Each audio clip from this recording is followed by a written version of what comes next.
You have like 5 to 6 seconds where it's like your life is like a movie montage and everything that you have done leading up to this moment is like flashing in your head, but you don't have enough time to like think of it all. You don't have enough time to thank all the people who helped you get here or all the struggles you've gone through, but you're trying to just like soak in that moment, and it's so quick but so like drawn out at the same time, and then the next thing you know, like you're crossing the finish line. And I think it's just a feeling that makes every hard day and every struggle like absolutely worth it, crossing that finish line first.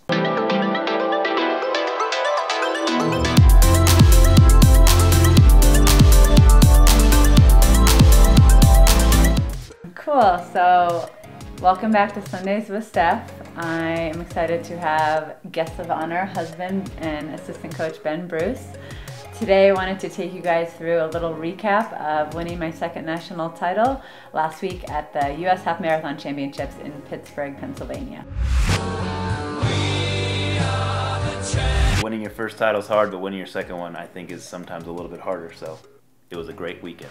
I would agree with that. I think that like sometimes the people that are at the top of the sport, like they get so accustomed and used to winning that it's not something that it comes natural, but you just learn to do that, and then you just do it over and over again. And so after I won Peachtree last year, you know, sometimes you think, was that a fluke? Was it other people really had an off day? So to come back and win a second title was like a really big affirmation that I am at the level that I believe I can be at, and I can compete with, you know, the best in the country. And yeah, it was just a big confidence booster, and especially not feeling that great going into the race, it kind of showed me how big the mental component of running is when you're leading into races.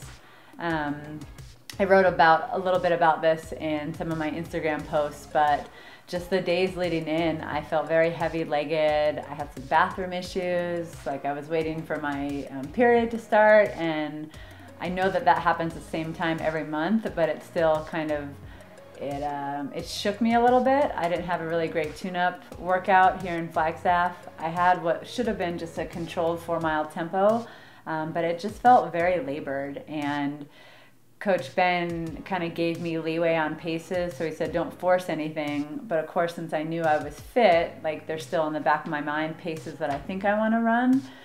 So up here at 7,000 feet, I started around 5:43 for the first mile, and then I slowly cut it down, 5:39, 5:36. I had to stop and do a quick bathroom break, and then I tried to just not look at my watch. Sometimes when I'm not feeling that great in workouts, not looking at my watch is really helpful, and I just told myself to run comfortably hard, and I still ran a 5:32. So that was a good confidence booster that I was still able to run that, but it just didn't feel that smooth, and sometimes that can, yeah, like shake your confidence going into a race. Yeah, the idea of a 4-mile tempo, just like leading up to something like a half marathon, was up here in Flagstaff at 7,000 feet. Her starting around 5:40 would convert to give or take 5:25 to 5:30, which is sort of where we thought she could for sure run the half marathon at, and then getting down to close to 5:30 is more of the 5:20 type range, which was what we would hope on a good day she could run the half marathon at. So sort of starting at a pace we knew she could hit, and then bringing it down to the pace that we really wanted her to hit on a good day.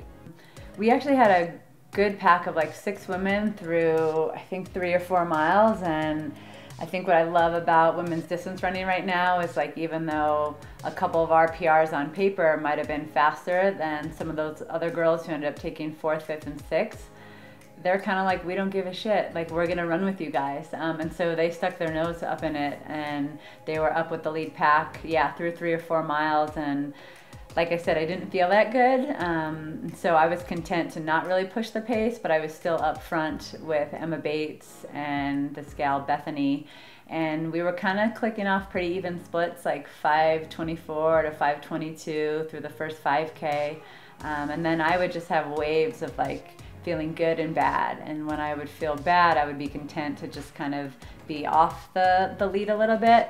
But then I'd have a mile like 4 or 5 where I'm like, I feel good now, and then I would kind of start to press a little, and then we'd only run a few seconds faster. I think one of my mile splits was like 5:20 and then a 5:19. But this whole year, as I've said before, is all about learning how to win races and you know, definitely be in the top 3 in races because I'm getting ready to try to make the Olympic team and preparing to put myself in those positions for next year.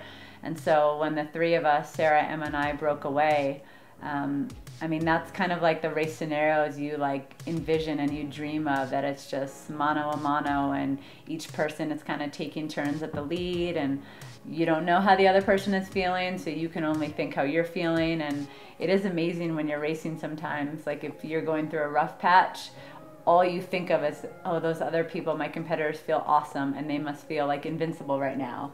Whereas they could be battling mentally just as much as I am and they're hurting. And that's like the coolest part, I think, of racing, that like unspoken camaraderie you have with people, and you're each like pushing each other to your limits. And we talk about this on our team all the time, how do fast times come? They come from just racing each other, you know, heads up racing. So around, I would say 9 miles is, I'd gone through like a rough patch around 7 or 8, and Emma was pushing at the front and I was still content to just be off her shoulder.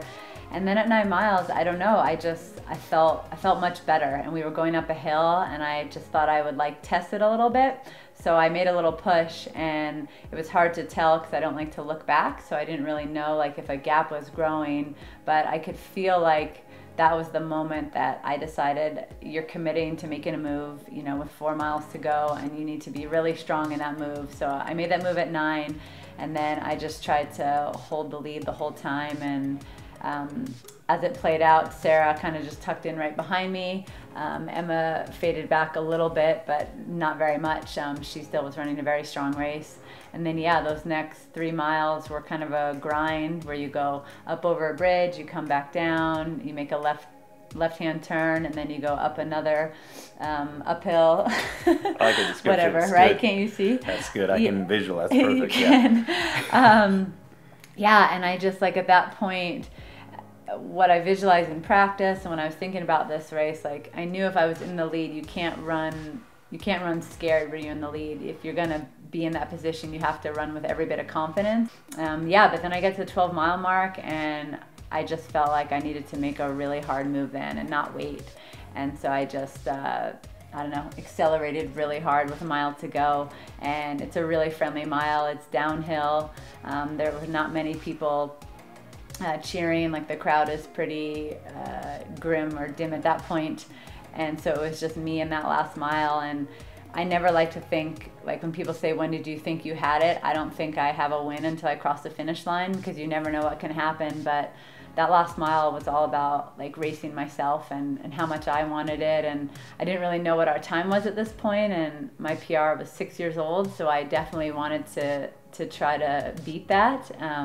But I was also going to be content if I just won and hadn't PR'd. So it was really nice to be able to turn the corner in the last 200 and still see 70 minutes on the clock. So I knew I was going to PR, even though by a couple seconds.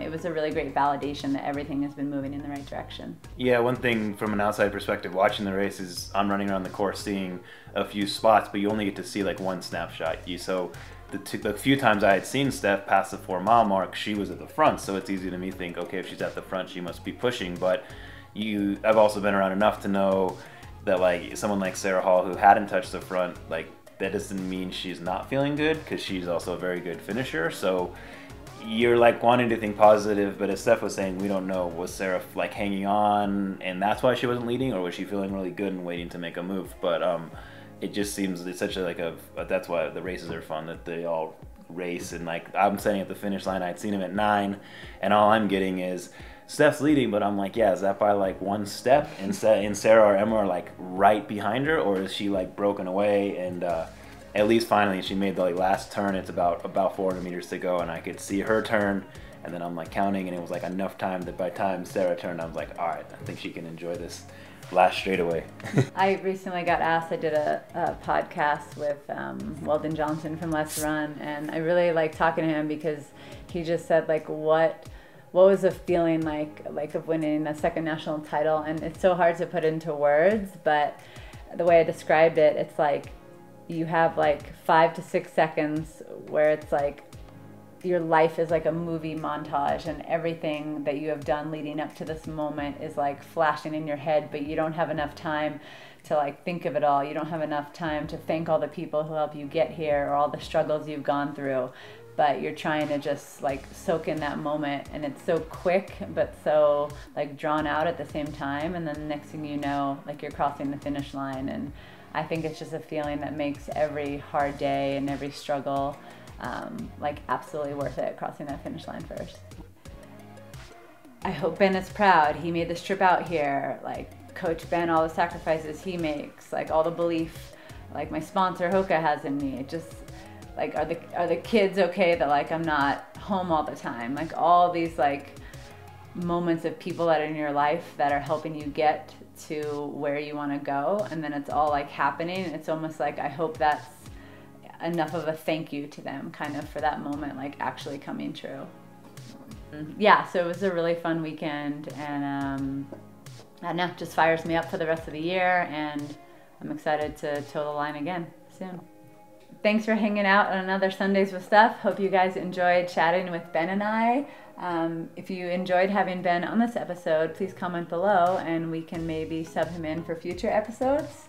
Yeah, it's always great to get his perspective to help balance out some of the things I'm saying. And if there are any things you wanted to know about the race that I didn't break down, also comment below. And if you haven't subscribed and you're loving what I'm doing, please do so here.